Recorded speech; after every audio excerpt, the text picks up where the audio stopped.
Tapi dari Komisi 2 nih, capaian ekonomi Cimahi terkait daya belinya sendiri gimana Pak? Sekarang rendah. Rendah.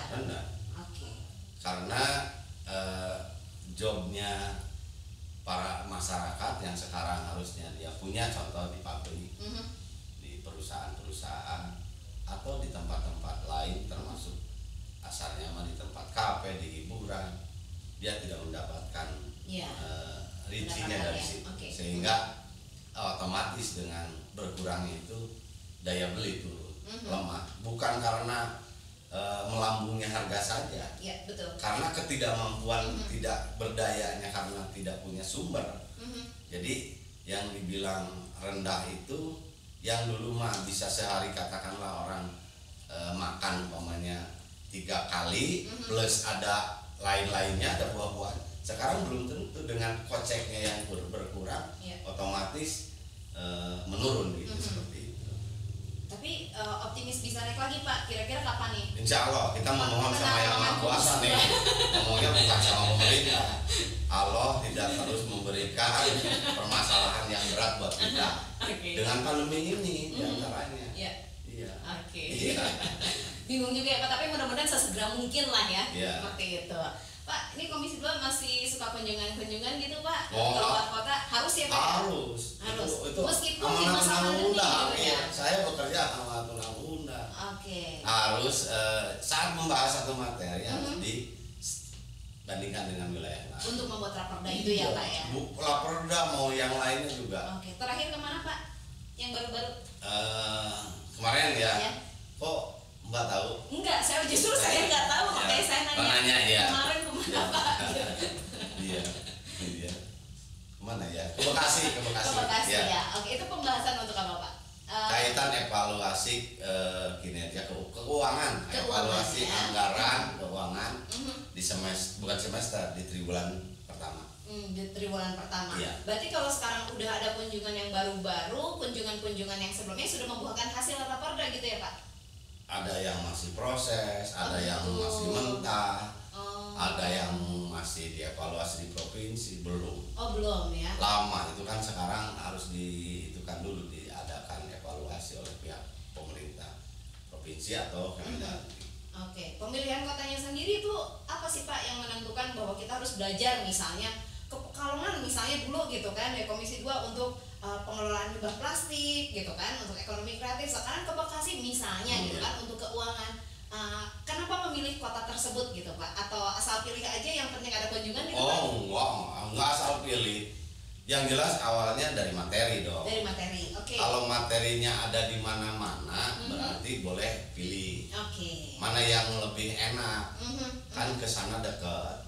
Iya. Ke Bekasi dekat. Daripada ke Pekalongan, milihnya ya ke Bekasi. Karena materinya ada, karena di mana-mana di daerah lain pun materi yang dimaksud ada. Iya. Baik, Pak. Ini kalau pengawasan aset termasuk tugas dari Komisi 2 juga ya Pak ya? Betul. Kemarin sempat ada penyerahan aset ya Pak ya? Selain tadi, balik lagi nih, selain aset yang ada di Ciberem, ada pengawasan aset apa lagi nih dari Komisi 2 untuk pemerintahan Kota Cimahi? Di Kota Cimahi maksudnya? Ada, banyak. Iya. Kan seperti ada balai benih, rumah potong hewan. Itu aset bermasalah atau gimana Pak? Bermasalah sih tidak. Cuman pemberdayaannya belum maksimal. Pemberdayaannya belum maksimal. Ya. Saya langsung ke lokasi waktu itu, tahu ada ikan hias. Kalau dilihat ikan hias berapa sih? Memang sih. Kadang-kadang kan pemerintah konsepnya tidak boleh pemerintah itu berbisnis. Artinya ke bisnis itu bukan pemerintah. Yang orang bisnis itu pengusaha. Harusnya. Segi pelayanan toh itu juga belum bisa memberikan pelayanan optimal terhadap masyarakatnya.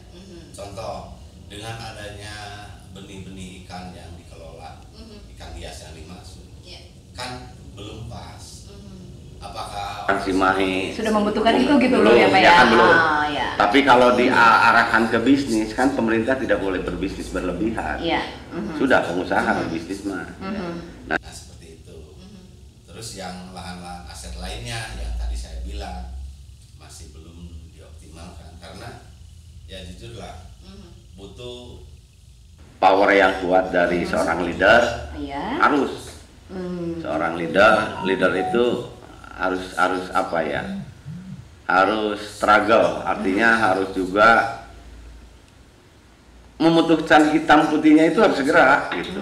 Ini harus sebaiknya begini, ini sebaiknya begini, dan yang melaksanakan di bawah, eksekusi yang di bawah sebagai pelaksana lapangan, itu juga harus taat pada perintah yang di atas.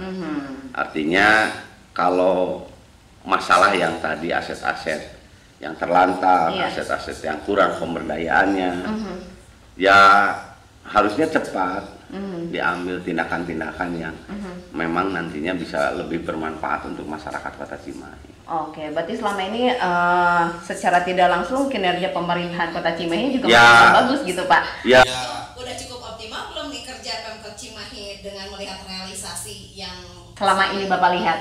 Ya masih jauh dari sempurna. Masih jauh. Berarti butuh sosok yang bisa menyempurnakan gitu Pak? Ya yang jelas harus kerja sama tim. Kerja sama tim. Karena betul. kalau leader juga bagus, di bawahnya tidak mendukung. Betul.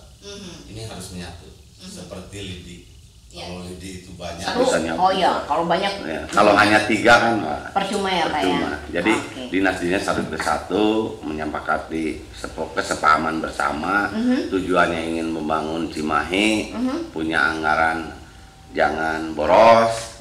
Mana yang lebih penting seperti kemarin nyata tuh. Ada underpass ya, saya suka, saya jempolnya juga saya juga bila perlu 4 sekali jalan kaki. Iya, setuju memang gitu. Manfaat ya Pak ya, ya. manfaat sekali. Nah yang gitu-gitu. Terus saya kemarin ada Teknopak ya di awal waktu masa Bu Ati, cepat berdayakan UMKM kita, manfaatkan tuh lahan, berikan kemudahan, fasilitasi segala macamnya. Terus ada dari wilayah lain, jadi percontohan lah di situ supaya UMKM itu ditengok oleh daerah lain. Bangkit, insya Allah. Harus bangkit ya Pak ya. Nah itu konsepnya harus bersama. Iya bersama. Bukan Pak Wali Kota yang gagah berani perintah, bukan juga. Malah diktator jangan. Gitu. Tapi yang jelas mah harus saling bersama. Saling. Harus saling. Nah dari Komisi 2 sendiri untuk pemerintah Kota Cimahi nih Pak, prioritas apa yang harus segera mungkin dilakukan Pak? Yang pertama, saya melihat dari sisi anggaran. Jadi ada beberapa anggaran yang pemerintah Kota Cimahi waktu kemarin tidak kelar diselesaikan, artinya menjadi silpa. Ada yang menjadi silpa. Ya. Nah terus yang kedua, anggaran yang dimaksud saat sudah diberikan oleh pemerintah pusat atau provinsi, action cepat. Jadi jangan sampai kayak kejadian Sangkuriang loh. Anggaran sudah dikasih, sayang itu. Aduh, tinggal nampi, tinggal nampok, ternyata tidak bisa diapa-apakan. Betul. Nah, pelajaran dari situ ke depan harus tidak boleh terjadi lagi. Kan provinsi udah ngasih bantuan seperti itu. Apa sih yang harus diperlukan? Selesaikan syarat-syaratnya, penuhi segala macam kebutuhannya. Jangan ada yang satu mendukung, satu menghambat. Gak bakalan benar kalau begitu. Sayang ya Pak ya. Saya Komisi 2 terus ingetin ke beliau. Beliau siapa? Ya para pemangku kepentingan semua. Kalau saya dengan ngobrol dengan pariwisata, saya ngomong ke Pak gitu. Raja. Kalau misalnya ada pihak swasta yang bisa meyakinkan diri, udah deh saya kelola aja, gimana nih tanggapannya? Ya kalau saya sih oke-oke saja. Biar pemerintah itu sebetulnya kalau yang dipisahkan ataupun yang dikerjasamakan, selama memang tujuannya membangunnya bagus, sehingga dalam studi ininya bisa dipahami, jalan. Apalagi kalau nanti harusnya udah jalan ya Pak ya, kalau sudah ada yang menyanggupi gitu kan. Ya justru ini waktu kemarin kan berbulak-baliknya anggaran provinsi termentahkan. Waktu mau dibangun oleh pihak investor, ada yang ngerecokin, ini tanah ini tanah milik ini turunan ini. Jelaskan dulu status tanah. Itu bagian pemerintah kota. Ini punya kita atau punya orang lain. Masih berebut. Nah, kamu repot. Repot ya Pak ya. Selain anggaran, apalagi Pak yang harus diprioritaskan oleh pemerintahan Kota Cimahi untuk Kota Cimahi? Tata laksana kerja yang disiplin, tertib, terus ketujuan yang sama. Masih belum disiplin, Pak? Ya tujuannya kan belum disiplin, belum maksimal. Iya. Oke. Saya bilang bisa begitu. Mengenai ada yang pro dan kontra, cuman pendapat saya karena kasat mata melihat ini belum. Oke. Contohnya ya balik lagi, muter lagi nih. Urusan yang itu aja kok nggak kelar-kelar gitu. Berarti disiplin dan kinerja seriusnya kurang. Oke. Sebagai Komisi 2 ini kan penyambung lidah rakyat ya Pak ya. Ya. Ada hal apa yang paling ngebom nih untuk pemerintahan Kota Cimahi yang diaspirasikan oleh masyarakat Pak? Masih seputar apa Pak? Ya masih itu aja. Masih itu aja ya. Belum ada yang gimana gitu ya Pak ya? Yang belum pokoknya. Atau dari anggota dewan gitu, bukan dari masyarakatnya aja yang nih bikin ini atau apa gitu Pak ke pemerintahan Kota Cimahi? Banyak yang disampaikan saya waktu regulasi dibentuk, contohnya aturan-aturan yang sudah disiapkan. Di zaman saya kebetulan dapat Komisi 2 juga, terus ada di bagian regulasi kaitan dengan legislasi. Artinya beberapa aturan yang sudah digulirkan ditetapkan di Kota Cimahi, kalau memang itu bisa membantu dengan adanya regulasi dimaksud. Contoh, dulu saya menggulirkan Pak BPR dibentuk, kan setidaknya masyarakat Cimahi terbantu dengan hilangnya Bang Emo, betul, Bang yang nggak jelas ya, Pak yang begitu, sehingga dengan beban yang tidak terlalu berat, ya ringan artinya dipikul oleh masyarakatnya, pemerintah memfasilitasi. Kalau itu digulirkan kan itu sangat membantu. Belum tapi Pak, atau belum. Sudah ada tanggapan atau tidak Aturannya ditanggapi sudah sama ada, sekali? baru nanti dari zaman saya udah tahun 2012. Kalau dari tahun 2012 artinya tidak ditanggapi. Iya, malu saya ngomong begitu Mas. Saya juga prihatin sekali bahwa mudah-mudahan dewan kita ternyata tidak ditanggapi. Ya. Terus banyak seperti begini. Saya berpikir ini terlepas dari Komisi 2 ataupun sebagai anggota dewan melihat aspirasi yang datang saya dengan munculnya sekarang banjir bukan hanya di Melong saja. Betul. Sebetulnya saya prihatinnya dulu ada aturan yang mengatur regulasi sepadan sungai. Penyebabnya kan sungai sempit, volume air banyak. Nah sehingga jadi banjir. Contoh yang beberapa sungai ya, ada aturan sepadan sungai bagi para penghuni yang membuat bangunan di sepadan sungai, bahkan di atas sungai, udah disikut, dibombardir begitu mah. Harusnya. Tapi pemerintah karena mungkin yang bersangkutan tidak mampu, fasilitasi. Tuh di Cirende bisa, harus seperti begitu. Cocok sama wali kota ya. Kita coba saja nanti ya.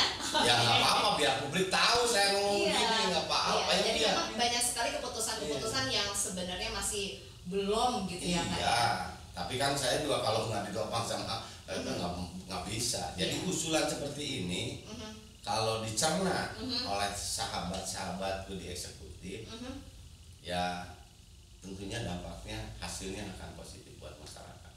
Contoh seperti tadi yang banjir itu, eksekusi aja, nggak usah takut-takut.